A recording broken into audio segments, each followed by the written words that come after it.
There is just an immense amount of noise out there right now regarding global conflicts. Oh, absolutely. It's overwhelming. Right. And if you were tuning in, you likely want to cut through that noise. You want to find the actual signal. To really understand the underlying architecture of what is happening globally. Exactly. Without having to sift through a mountain of raw data yourself. Yeah. So today is Tuesday, March 10th, 2026, and our mission for this deep dive is to analyze a newly published Patreon post from a source known as KULT Trademark. And it's a massive one. It is. This document details a huge leak of internal intelligence from the Russian military. And it fundamentally reframes how we need to look at modern geopolitical strategy and, well, battlefield attrition. It really does change the lens entirely. But before we get into the numbers, we need to address something important. Because this deep dive touches on highly sensitive, politically charged global conflicts involving Russia, Ukraine, the U.S., Israel, Iran, and North Korea, we want to be perfectly clear. Right, very important context. We are taking absolutely no sides here. Our mission today is strictly to impartially report on the content provided in these documents. We are not endorsing any viewpoints, but simply trying to convey the facts, figures, and strategic ideas exactly as they appear in the source material. We are just looking at the data. Exactly. Okay, let's unpack this. So the material we are looking at today offers this incredibly rare, unvarnished look into the internal assessments of a major power during wartime. You rarely get to see the private math. Right. And the crux of this leak comes from an announcement made today by Ukrainian President Volodymyr Zelensky following a comprehensive report he received from his intelligence chief. That's Olyvychenko, right? Yes, exactly, Olyvychenko. And the data point dominating the entire analysis is Moscow's own internal accounting of its battlefield losses. And the number is just staggering. It is. According to these classified Russian documents, they have sustained 1.315 million dead and seriously wounded since the start of the full-scale invasion in February 2022. Over 1.3 million casualties. For you listening, just hold that number in your head for a moment. 1.3 million. It's a scale that's hard to process. It really is. And what is particularly notable in the source material is that President Zelensky stated on X that he believes even these internal leaked figures from Russia are an underestimation of the true toll. Which is wild to think about, but when you are evaluating leaked internal documents of this magnitude, the immediate next step is to look for external corroboration, right? Right. You have to compare the private math against the public projections. Exactly. And what we see in this analysis is that these internal Russian figures align with and actually exceed the projections that Western intelligence agencies have been building for months. I mean, take the January report by the Center for Strategic and International Studies, for instance. CSIS. Right. Their analysts estimated approximately 1.2 million Russian casualties, attributing up to 325,000 of those as direct fatalities. And NATO Secretary General Mark Rutte was equally vocal back in January, too. Putting the attrition rate at, what, 20,000 to 25,000 Russian soldiers killed every single month? Yes. He literally used the word unsustainable to describe that pace. Unsustainable. And it's important to understand the methodologies behind these external estimates to really grasp why this internal leak is so significant.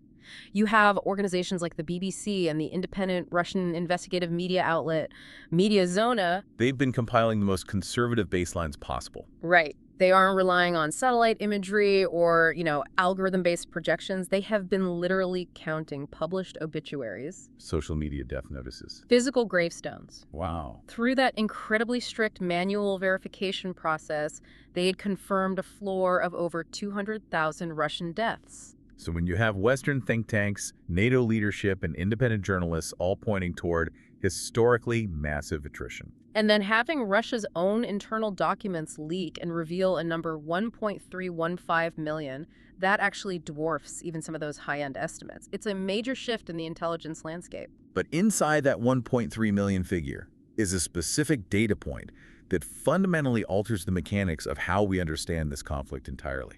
It's the ratio. Yes, the ratio. If you are looking for the core revelation of this intelligence leak, it is the ratio of those casualties.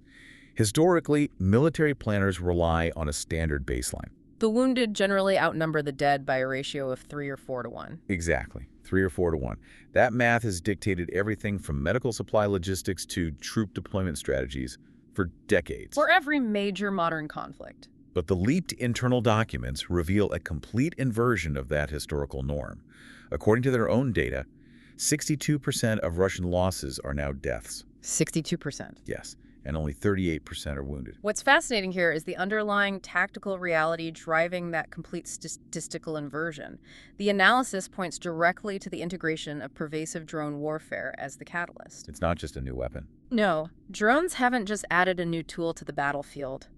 They have entirely redefined the spatial dimensions of combat. They've drastically expanded the killing zone for both sides. Because in previous conflicts, an injury on the battlefield triggered a highly choreographed response, right? Oh, absolutely. You had medevac helicopters, armored medical transports, dedicated extraction teams. A whole golden hour concept. Right. There was a presumed window of time where a wounded soldier could be retrieved and stabilized. Yeah. But the constant loitering presence of lethal drones has effectively closed that window. To completely shut it. And that is the mechanical reality of this 62% fatality rate. Evacuation has become a near impossibility. You just can't get people out. Right. Drones do not simply strike primary targets like armor or artillery anymore. They are utilized to systematically dismantle the rescue and recovery apparatus itself. A medical evacuation vehicle is just as viable a target to an operator viewing a screen miles away. Exactly.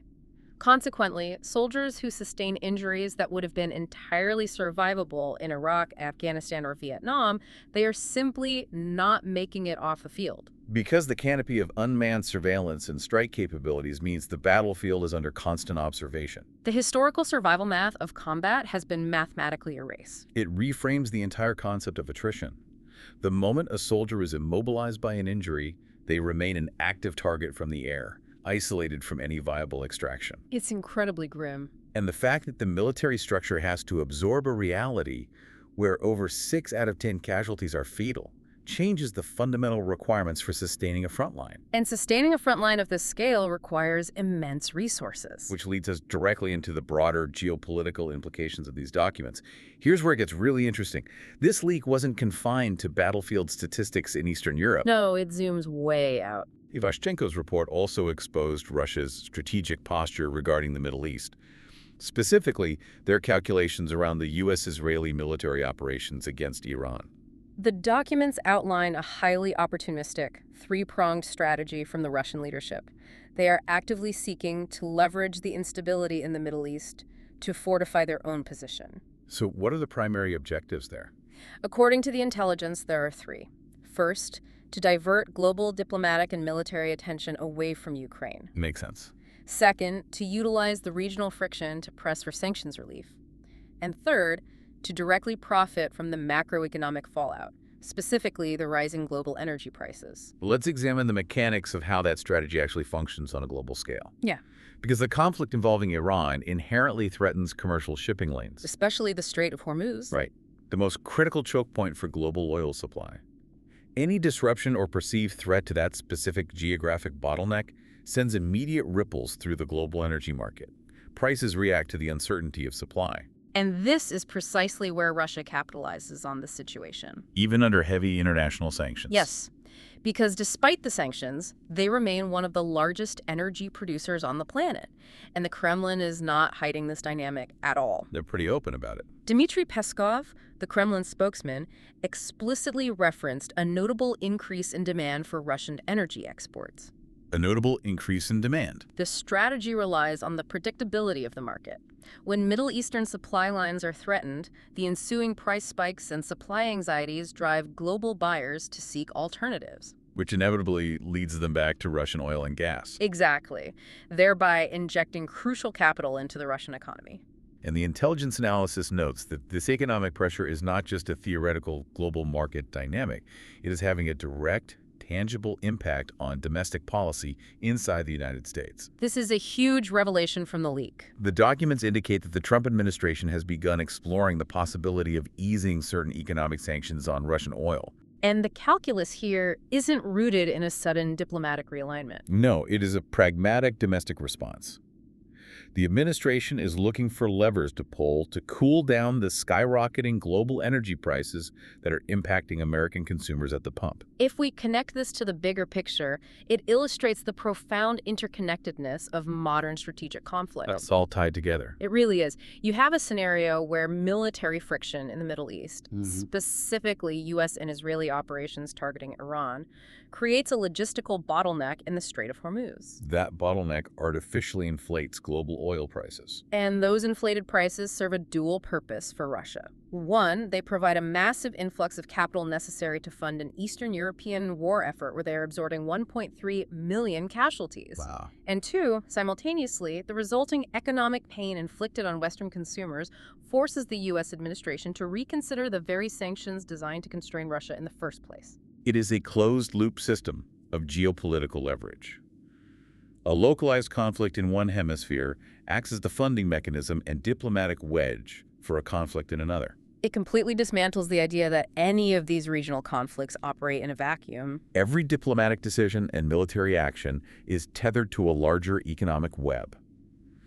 Which brings us to the final component of the intelligence leak, expanding this web even further eastward. Right, over to Asia. Beyond the battlefields of Ukraine and the shipping lanes in the Middle East, President Zelensky noted that the documents contain updated, specific intelligence regarding the expanding military cooperation between Russia and North Korea.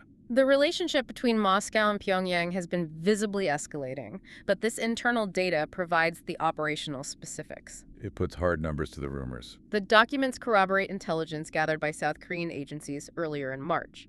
Those reports meticulously tracked a significant surge in military supply shipments originating from Pyongyang and terminating in Russia. Massive amounts of gear. We are looking at a vast logistical effort to move immense quantities of ammunition and heavy weaponry across the continent to replenish the Russian military infrastructure. But the intelligence confirms that the exports are no longer limited to hardware. The documents detail the deployment of actual personnel. This is a massive escalation. More than 16,000 North Korean soldiers have been deployed to the immediate vicinity of the Russian-Ukrainian border. 16,000 troops. The logistical and command friction of importing over 15,000 troops from a foreign, highly isolated nation, dealing with language barriers, different operational doctrines, disparate equipment standards, it's immense. It's a nightmare for any command structure. And Zelensky's reaction to this specific intelligence was decisive. He immediately instructed Ukrainian intelligence agencies to heavily intensify their monitoring of Russia's domestic military production capabilities. Because that's the real tell here. So what does this all mean? When you evaluate the introduction of 16,000 North Korean troops and the reliance on foreign ammunition, how does that integrate into the overarching narrative established by these leaked documents? It serves as the keystone piece of evidence that contextualizes the entire leak. You really have to trace this back to the very first figure we analyzed today. The 1.315 million casualties. With a 62% fatality rate. When a state absorbs that level of attrition, it creates a massive dual-front vacuum within its society. Because the people fighting are the same people who would be building the weapons. Precisely. You are simultaneously draining the manpower required to execute the war on the front lines, and you are stripping the domestic industrial base of the able-bodied workforce required to manufacture the weapons for that war. You can't do both when you're losing that many people. The immense logistical hurdle of integrating 16,000 North Korean troops and relying on Pyongyang's ammunition factories is not an action taken from a position of industrial surplus. It's a desperation move. It points to a severe systemic strain on Russia's domestic production and domestic manpower reserves. It is the real-world consequence of a battlefield where the survival rate has been fundamentally broken by drone warfare. It pulls all the threads together perfectly.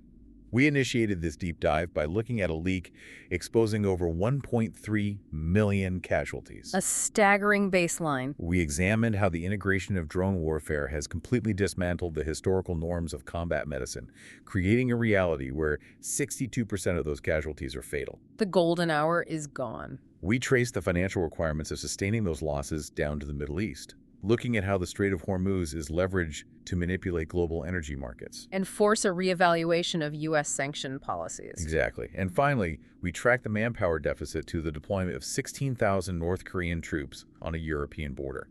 If you want to understand global strategy, This source material proves that you cannot view these events as isolated incidents. They're just not. They're inextricably linked components of a highly complex, fragile global system. This raises an important question, though, regarding the future trajectory of these systems. What are you thinking? Well, we established from the data that the persistent presence of drone warfare has effectively eliminated the viability of medical evacuation, flipping the historical survival ratio entirely. Right, 62% dead instead of wounded. So if the baseline reality of modern combat is now a 62% fatality rate, are we rapidly approaching a mathematical threshold where deploying human soldiers becomes operationally obsolete? Oh, wow. If no nation's demographic base can sustainably absorb that level of permanent attrition, will the next major global conflict be fought almost exclusively by the very unmanned, autonomous systems that made the battlefield unsurvivable for humans in the first place? That is exactly the kind of critical, forward-looking question we need to be asking as the technology of warfare continues to outpace the historical models. Thank you for joining us as we work through this data today. Keep analyzing the world around you, keep looking for the underlying connections, and we will catch you on the next deep dive.